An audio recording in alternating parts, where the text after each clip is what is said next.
You are blessed because God chose you. Naniniwala ka bang kaya ng Panginoon gawin yan sa buhay mo? Amen. And according to your faith, gagawin yan ng Panginoon sa'yo. And their eyes were open, and Jesus straightly charged.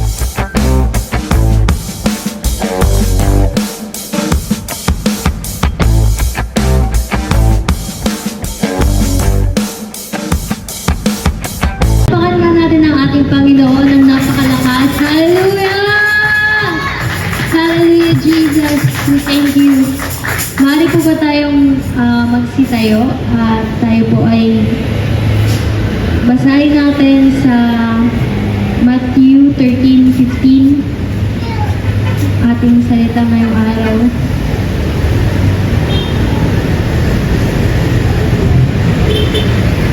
Sabi niya sa Matthew 13:15, "For this people's heart is waxed gross, and their ears are dull of hearing, and their eyes they have closed, lest at any time they should see with their eyes and hear with their ears, and should understand with their heart, and should be converted, and I should heal them. But blessed," sa 16, "but blessed are your eyes, for they see, and your ears, for they hear." Let's all pray. Jesus, thank you, Lord God, for this word that you have given us. Naniniwala ko na walang aksidente sa inyo, Panginoon. Naniniwala ko na ikaw ang magsasalita ngayong gabing ito, Panginoon. Alam ko, Panginoon, na mayroon kang gagawin na hindi namin man alam nito, Panginoon. Alam ko na ikaw ay kikilos sa araw na ito, O God. In Jesus' name, O God, Lord, I cannot speak without you, God. I cannot tell anyone to change their mind or wala akong masasabi na pwedeng makapagbigay ng breakthrough sa kanila, Panginoon. But pag ikaw, Panginoon, ang nagsalita, alam ko na may power ang inyong salita. Alam ko na ikaw ay magkikilos sa gabing ito, O God. Kaya naniniwala ako, Panginoon, na ikaw ang magsasalita ngayong gabi, Panginoon. Patawarin niyo po kami sa aming mga kasalanan. And I pray na anumang gawa ng kaaway ay hindi mananalo ngayong gabi. In Jesus' name, and I pray na makinig kami ng maigi sa inyong salita. In Jesus Christ's name we pray. Everybody shout, Amen! Ayan, maaari na po kayong makaupo. Ang topic po natin for tonight is makinig ang may pandinig. So, napapasalamat din ng kay Lord dahil patuloy siyang napakabuti sa atin. And yun nga, yun nangyari kay Peter. Thank you, Lord, kasi hindi naman siya ganun kalala. Actually, when even that happened, I still thank God na hindi siya ganun kasobra, na ibig sabihin, God still protected Peter talaga. And thank you, Lord, na hindi niya hinayaan na mawala yung faith natin sa Kanya. Kahit na may mga problema tayong kinakaharap, kahit na may mga mahirap man na dumating sa buhay natin, grabe. Ang sarap pa rin maniwala sa Panginoon. So, nagpapasalamat din ako kahapon. Nagturo ako ng Bible study. And thank you kay Kuya Daniel na binigay yung kanyang script sa kanyang tinuro ng Friday. So, about siya sa Samaritan woman. And today, we're gonna talk about how important na makinig tayo sa salita ng Panginoon. So, sinasabi dito sa Bible verse na binasa natin na ang Panginoon ang nagde-decide kung sinong makakarinig sa Kanya, kung sinong makakakita sa Kanya. He is the one choosing. Hindi lahat ng tao na may pandinig ay kayang makinig sa salita ng Panginoon. Hindi lahat ng merong mga mata ay kayang makakita sa salita ng Panginoon. So, sabi niya dito sa 13 verse 15, sapagkat kumapal ang puso ng bayang ito at mahirap na mga karinig ang kanilang tainga at kanilang ipinipikit ang kanilang mga mata. Kaya ang hirap talaga i-explain yung Word of God sa mga unbelievers. Because kahit nakakarinig na sila, kahit tama naman yung debate, di ba kung naririnig niyo yung debate ni Charlie Kirk, ang ganda ng sense, may sense siya, and tamang-tama yung the way siya mag-debate, pero yung mga tao hindi pa rin nakikinig. Bakit? Kasi sinara nila mismo yung kanilang mga puso. Sinara nila mismo yung kanilang mga pandinig. Sinara mismo nila yung kanilang mga isip at ang kanilang mga mata sa salita ng Panginoon. Pero sabi ng Panginoon sa 16, "But blessed are your eyes, for they see, and your ears, for they hear." Amen? Because not all, I'm so sorry, but not all people can know the truth. Only the chosen people can know the truth, can hear the truth. Kaya napaka-bless mo, sabi mo sa katabi mo, ang bless mo naman. You are so blessed because you are not one of those people na hindi nakikinig sa salita ng Panginoon. You are blessed because God chose you to hear the Word of God. That's why, sabi nga niya, di ba, kaya hindi nagsasalita ang Panginoon by like plainly. He always speak through. Paano nagsasalita si Lord nung nandito siya? Through parables. through parables. Because hindi niya gustong maalaman ng mga matatalino, ng mga mapagmalaking tao yung salita niya. Amen? So, napaka-bless mo because you are chosen by the Lord. Because you are binigyan kanya ng opportunity na makinig sa kanyang salita. Basahin natin sa Matthew 10:11 to 12. "And into whatsoever city or town ye shall enter, inquire who in it is worthy, and there abide till ye go thence.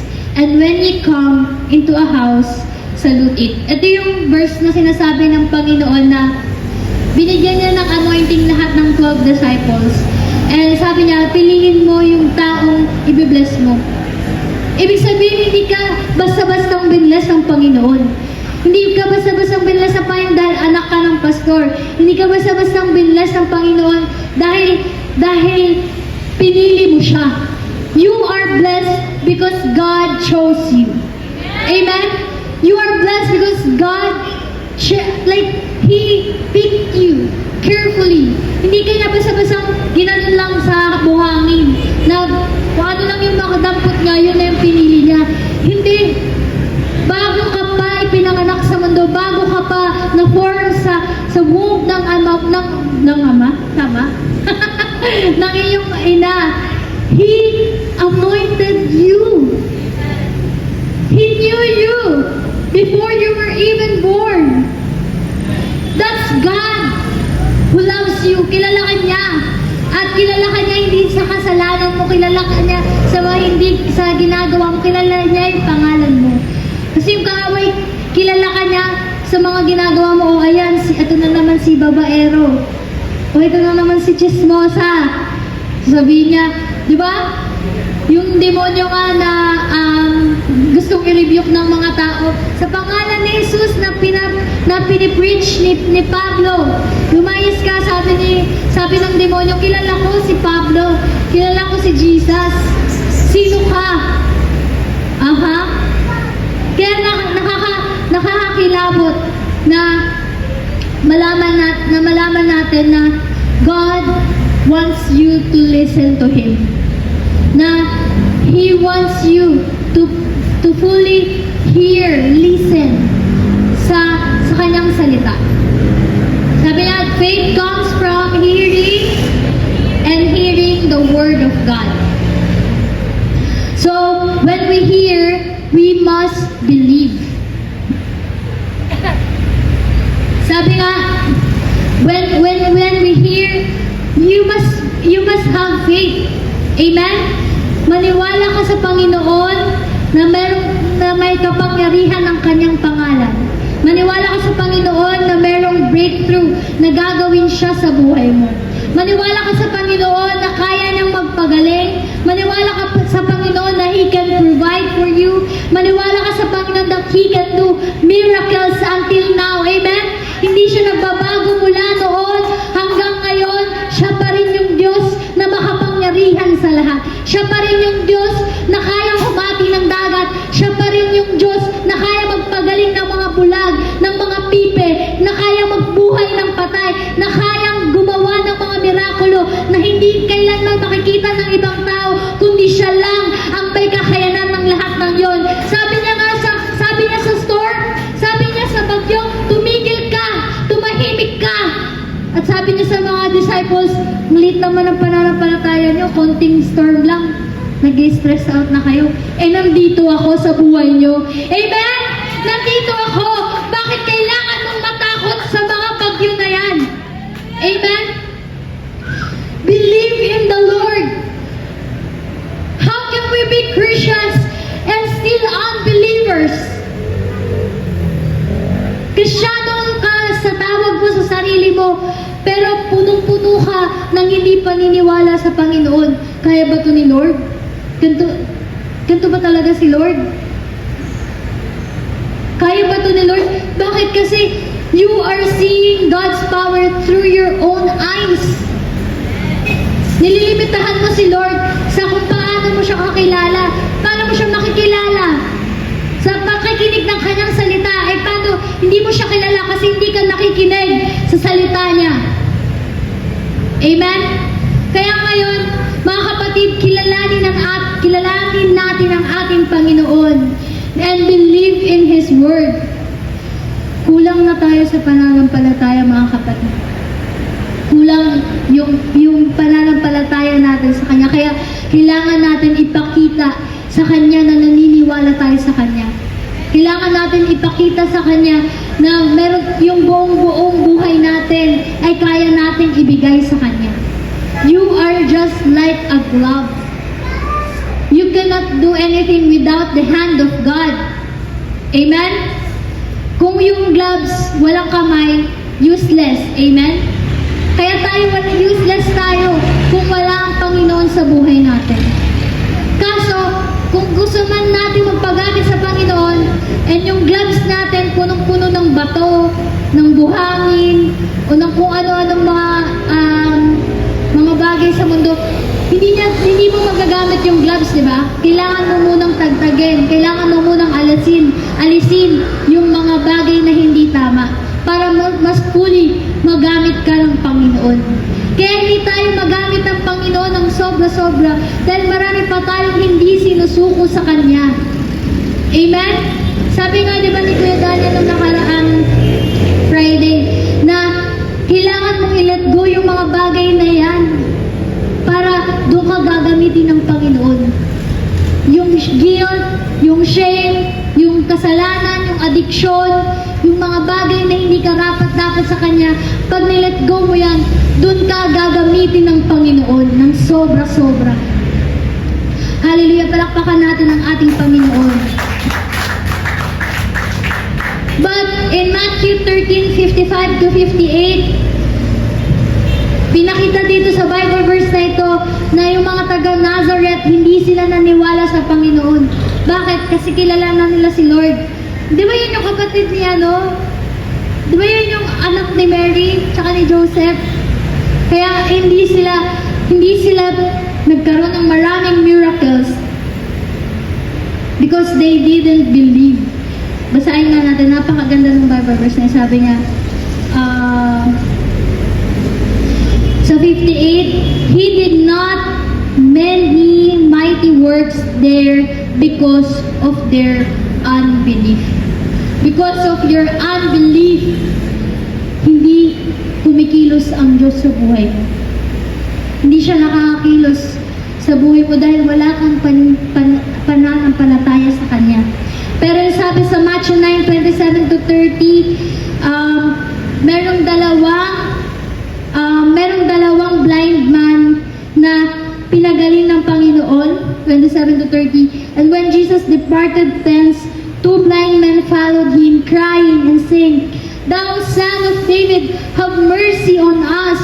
And when he was come into the house, the blind man came to him, and Jesus said unto him, Believe ye that I am able to do this? They said unto him, Yea, Lord.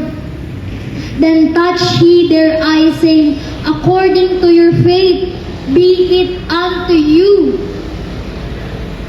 Naniniwala ka bang kaya ng Panginoon gawin yan sa buhay mo? Amen. And according to your faith, gagawin yan ng Panginoon sa'yo. And their eyes were open, and Jesus straightly charged them, saying, See that no man know it. Grabe!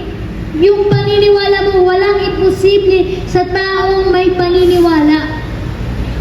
Kung kayang gawin niya ng mga unbelievers sa labas, they can do a lot of things even they don't have God.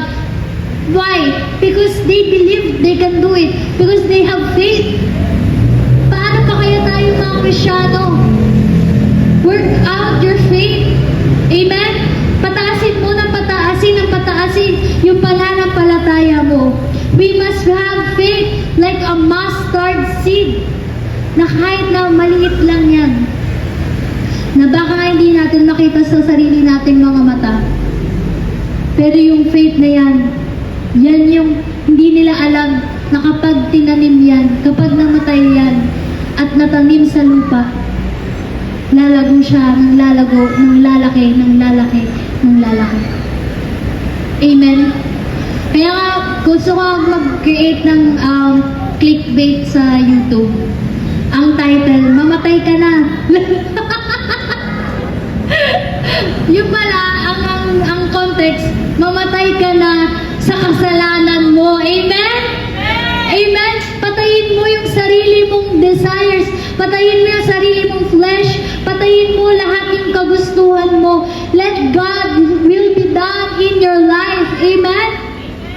Ano ba yung will ng Panginoon? Will ng Panginoon na put down your phone and read the Bible.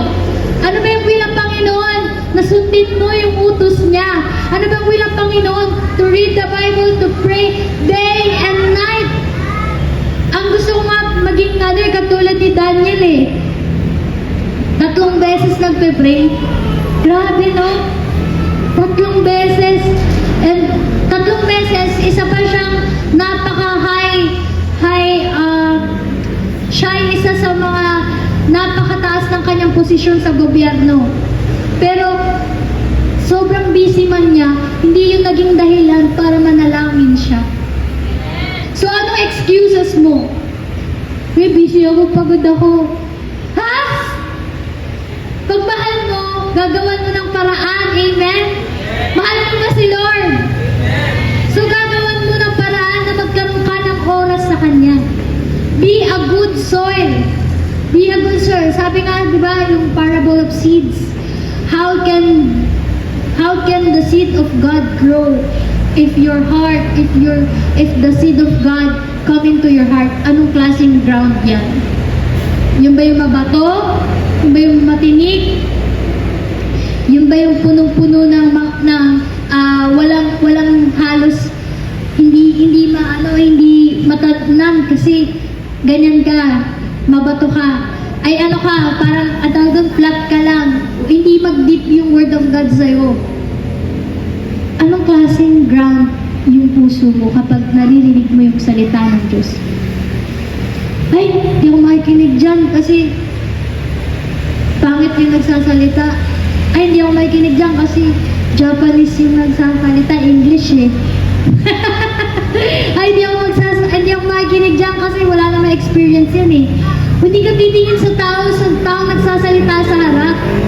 Ang tinitingnan mo, ano kayang word of God ang marireceive ko ngayong araw na to upang mailagay ko sa puso ko at mag-grow at makita ng ibang tao sa buhay ko. Amen?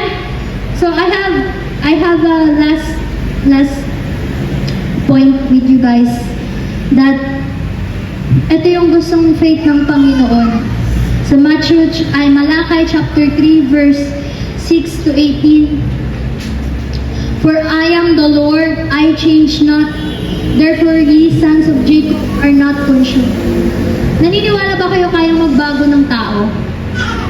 Ako naniniwala kung kaya magbago ng tao kahit in a negative way or in a good or a negative way. Pero ang hindi kayang magbago dito sa mundo, yung Diyos na pinaglilingkuran mo. Hindi siya magbabago sa buhay mo. Hindi magbabago kung ano yung damdamin niya sa iyo, kung ano yung pag-ibig niya sa iyo, hindi magbabago yun. Hindi magbabago yung kapangyarihan niya. Hindi yan lumalaki o lumiliit. Siya yung nananatiling napakamalakas na Diyos. Siya yung nananatiling nag-iisang Diyos na kumikilos sa buhay mo. You just only have to believe. Amen? Sabi niya sa 7, hindi come back. Hindi ko na babasahin yung buong Bible verse kasi sobrang haba. Sabi niya sa verse 7, ang dami mong ginawa, ang dami mong naranasan. You were full of pain. You were full of past na hindi na dapat mong, hindi mo nang i-rewind. Ano yung relapse? Tama ba? Sa mga Gen Alpha, bla bla.